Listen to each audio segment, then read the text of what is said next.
ಜನನಿ news ಚಾನೆಲ್ಗೆ like ಮಾಡಿ, subscribe ಮಾಡಿ, ಶೇರ್ ಮಾಡುವ ಮೂಲಕ ನಮ್ಮ ಚಾನೆಲ್ಗೆ ಸಹಕರಿಸಿ. ಹೆಚ್ಚಿನ ಮಾಹಿತಿಗಾಗಿ ಸಂಪರ್ಕಿಸಿ ಹರಿಚಿನ್. 40,000 ಕೋಟಿ ಅನುದಾನವನ್ನು ದುರ್ಬಳಕೆ ಮಾಡಿ ಕಾಂಗ್ರೆಸ್ ಸರ್ಕಾರ ಕೊಟ್ಟಂತ ಗ್ಯಾರಂಟಿಗಳಿಗೆ ಡೈವರ್ಟ್ ಮಾಡಿದ್ದಾರೆ. ಅದು ಶೋಷಿತ ವರ್ಗದ ಈ ಪರಿಶಿಷ್ಟ ಜಾತಿ ಪರಿಶಿಷ್ಟ ಪಂಗಡದವರಿಗೆ ಮಾಡಿರ್ತಕ್ಕಂಥ ದ್ರೋಹ, ಮೋಸ ಅನ್ನುವಂಥದ್ದನ್ನು ನಾವು ಈಗಾಗಲೇ ಎಲ್ಲ ರಾಜ್ಯದ ಉದ್ದಗಲಕ್ಕೂ ಹೋರಾಟಗಳನ್ನು ಮಾಡಿ ಜನರ ಗಮನಕ್ಕೆ ವಿಷಯವನ್ನು ತೆಗೆದುಕೊಂಡು ಹೋಗಿದ್ದೇವೆ. ಆಕ್ರೋಶದ ಯಾತ್ರೆ ಅನ್ನುವಂಥ ಕಾರ್ಯಕ್ರಮವನ್ನು ಈಗ ಪ್ರಾರಂಭ ಮಾಡಿದೆ. ಇದು ಇಡೀ ರಾಜ್ಯದ ಉದ್ದಗಲಕ್ಕೂ ಈ ಯಾತ್ರೆಯನ್ನು ತೆಗೆದುಕೊಂಡು ಹೋಗ್ತೀವಿ. ಇದರ ಮೂಲ ಉದ್ದೇಶ, ರಾಜ್ಯದಲ್ಲಿ ಕಾಂಗ್ರೆಸ್ ಸರ್ಕಾರ ಅಧಿಕಾರಕ್ಕೆ ಬಂದಾದ ಮೇಲೆ ಒಂದಲ್ಲ ಒಂದು ರೀತಿ ಜನಗಳ ವಿರೋಧಿಯಾಗಿ ಸರ್ಕಾರವನ್ನು ನಡೆಸ್ತಕ್ಕಂಥದ್ದನ್ನು ಖಂಡಿಸಿ ದಿನನಿತ್ಯದ ಬಳಕೆಗಳು ಜನಸಾಮಾನ್ಯರಿಗೆ ಏನೇನು ಉಪಯೋಗ ಆಗುತ್ತೋ ಅದೆಲ್ಲದರ ಮೇಲೆ ಇವತ್ತು ಬೆಲೆಯನ್ನು ಏರಿಕೆ ಮಾಡಿರ್ತಕ್ಕಂಥದ್ದು. ಶಿವಕುಮಾರ್ ರಾಜ್ಯದ ಉಪಮುಖ್ಯಮಂತ್ರಿಗಳು ಅವ್ರ ಮಾತಕ್ಕೆ ಮುಂಚೆ ಅವರೇ ಸರ್ಕಾರದಲ್ಲಿರ್ತಕ್ಕಂಥ ಮಂತ್ರಿಮಂಡಲದವರು ಶಾಸಕರು ಹೇಳ್ತಾರೆ, ಕೇಂದ್ರ ಸರ್ಕಾರದಿಂದ ಏನು ಬಂತು, ಕೇಂದ್ರ ಸರ್ಕಾರದ ವಿರುದ್ಧವಾಗಿ ಪ್ರತಿಭಟನೆಗಳು ಮಾಡಿ ಅಂತ ಹೇಳ್ತಾ ಇದ್ದಾರೆ. ಕೇಂದ್ರ ಸರ್ಕಾರದ ಪ್ರತಿಭಟನೆ ಮಾಡೋದಕ್ಕೆ ರಾಜ್ಯದಲ್ಲಿ ಕೇಂದ್ರ ಸರ್ಕಾರದಿಂದ ಬರ್ತಕ್ಕಂಥ ಅನುದಾನಗಳು ಅಂಕಿಅಂಶ ಸಮೇತ, ದಾಖಲೆ ಸಮೇತ ನಾವು ಬೇಕಾದರೆ ಅವ್ರಿಗೆ ಕೊಡೋಕೆ ನಾವು ತಯಾರಿದ್ದೀವಿ. ಆದರೆ ನೀವೇನು ಮಾಡಿದ್ದೀರಿ ಅಂತ ಜನ ಕೇಳ್ತಾರೆ. ಅದನ್ನು ನಿಮ್ಮ ಸರ್ಕಾರದ ವಿರುದ್ಧ ನಾವು ಪ್ರತಿಭಟನೆ ಮಾಡ್ತಾ ಇದ್ದೀವಿ. ನಾವು ವಿರೋಧ ಪಕ್ಷದಲ್ಲಿ ಇದ್ದೀವಿ, ವಿರುದ್ಧ ಪ್ರತಿಭಟನೆ ಮಾಡ್ತೀವಿ. ನೀವು ಆಡಳಿತ ಪಕ್ಷದಲ್ಲಿದ್ದೀರಿ, ಸರಿಯಾಗಿ ಸರ್ಕಾರ ನಡೆಸಿ. ಅದನ್ನು ಬಿಟ್ಬಿಟ್ಟು ನಮ್ಮ ಸರ್ಕಾರದ ವಿರುದ್ಧ ಪ್ರತಿಭಟನೆ ಮಾಡಬಾರ್ದು, ಕೇಳಲೇಬಾರ್ದು. ರಾಜ್ಯದಲ್ಲಿ ರೈತರು ಸುಮಾರು 3,000 ಜನ ಆತ್ಮಹತ್ಯೆ ಮಾಡ್ಕೊಂಡಿದ್ದಾರೆ. 1,220 ಜನ ಸುಮಾರು ಇಷ್ಟು ಜನ ಕೊಲೆಗಳಾಗಿದೆ, ಅತ್ಯಾಚಾರಗಳಾಗಿದೆ. ಬಾಣಂತಿಯರು ಆಸ್ಪತ್ರೆ ಮಕ್ಕಳು ಸಾಯ್ತಾ ಇದ್ದಾರೆ. ಅವ್ರಿಗೆ ಕೊಟ್ಟಂತ ಭರವಸೆಗಳನ್ನ ಈಡೇರಿಸಕ್ಕೆ ನಿಮ್ಮ ಕೈಲಾಗಿಲ್ಲ. ನಾವು ಇದನ್ನು ಕೇಳಲೇಬಾರ್ದು ಹೇಳಿದ್ರೆ ಇದೆಲ್ಲನೂ ಕೂಡ ನಾವು ಕೇಂದ್ರ ಸರ್ಕಾರ ಕೇಳಕ್ಕಾಗುತ್ತಾ? ಕೇಂದ್ರ ಸರ್ಕಾರ ವಿರುದ್ಧ ರಾಜ್ಯದಲ್ಲಿ ಅಧಿಕಾರ ಮಾಡ್ತಕ್ಕಂಥ ಕಾಂಗ್ರೆಸ್ ಸರ್ಕಾರ ನಿಮ್ಮ ವಿರುದ್ಧವಾಗಿ ನಾವು ನಮ್ಮ ಕರ್ತವ್ಯ ಮಾಡ್ತಾ ಇದ್ದೀವಿ. ಇಲ್ಲಿ ಮೊನ್ನೆ ನಮ್ಮ ಕೇಂದ್ರ ಸಚಿವರಾದಂಥ ಪ್ರಹ್ಲಾದ್ ಜೋಶಿ ಅವರು, ರಾಜ್ಯದ ಅಧ್ಯಕ್ಷರಾದಂಥ ವಿಜೇಂದ್ರ ಅವರು ಮತ್ತು ವಿರೋಧ ಪಕ್ಷದ ನಾಯಕರಾದಂಥ ಅಶೋಕ್ ಅವರು ಮತ್ತು ಮೇಲ್ಮನೆಯ ವಿರೋಧ ಪಕ್ಷದ ನಾಯಕರ ಚಲವಾದಿ ನಾರಾಯಣಸ್ವಾಮಿ ಮತ್ತು ಇನ್ನಿತರ ಎಲ್ಲ ಪಕ್ಷದ ಹಿರಿಯ ಮುಖಂಡರೆಲ್ಲರೂ ಸೇರಿ ಸಾವಿರಾರು ಜನ ಕಾರ್ಯಕರ್ತರ ಮಧ್ಯದಲ್ಲಿ ಜನಾಕ್ರೋಶದ ಯಾತ್ರೆ ಅನ್ನುವಂಥ ಕಾರ್ಯಕ್ರಮವನ್ನು ಈಗ ಪ್ರಾರಂಭ ಮಾಡಿದೆ. ಇದು ಇಡೀ ರಾಜ್ಯದ ಉದ್ದಗಲಕ್ಕೂ ಈ ಯಾತ್ರೆಯನ್ನು ತೆಗೆದುಕೊಂಡು ಹೋಗ್ತೀವಿ.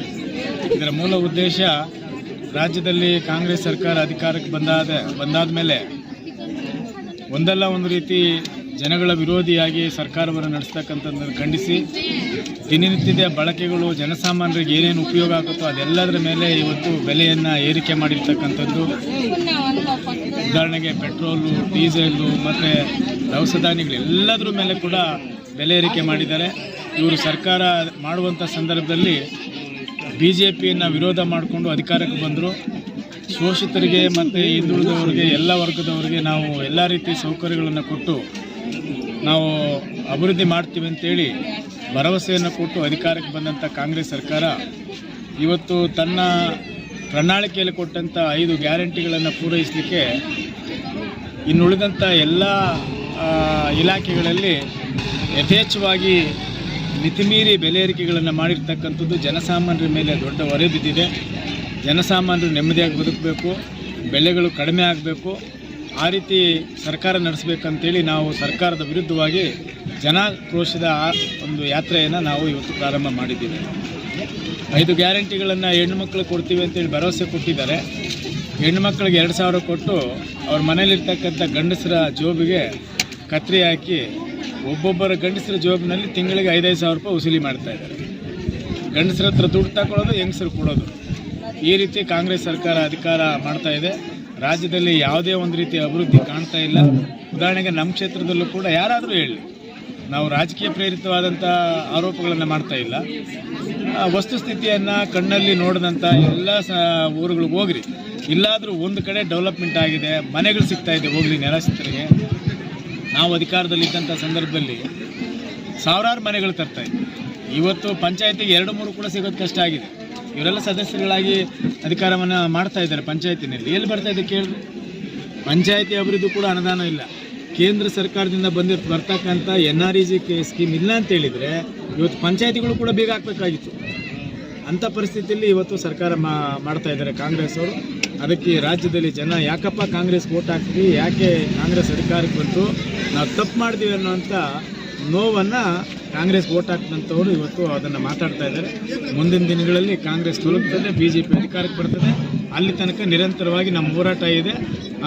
ನಮ್ಮೆಲ್ಲ ಕ್ಷೇತ್ರದಲ್ಲಿರ್ತಕ್ಕಂಥ ಎಲ್ಲ ಜನರು ಕಾಂಗ್ರೆಸ್ ಯಾವ ರೀತಿ ಅಧಿಕಾರ ಮಾಡ್ತಾ ಇದೆ, ಜನರ ವಿರೋಧವಾಗಿ ನಡ್ಕೊಳ್ತಕ್ಕಂಥ ಕಾಂಗ್ರೆಸ್ಗೆ ಮತ್ತೆ ಅಧಿಕಾರ ಕೊಡಬಾರ್ದು ಅನ್ನುವಂಥ ತೀರ್ಮಾನವನ್ನು ತೆಗೆದುಕೊಳ್ಬೇಕಂತೇಳಿ ಕ್ಷೇತ್ರ ಜನರಲ್ಲಿ ವಿನಂತಿ ಮಾಡಿ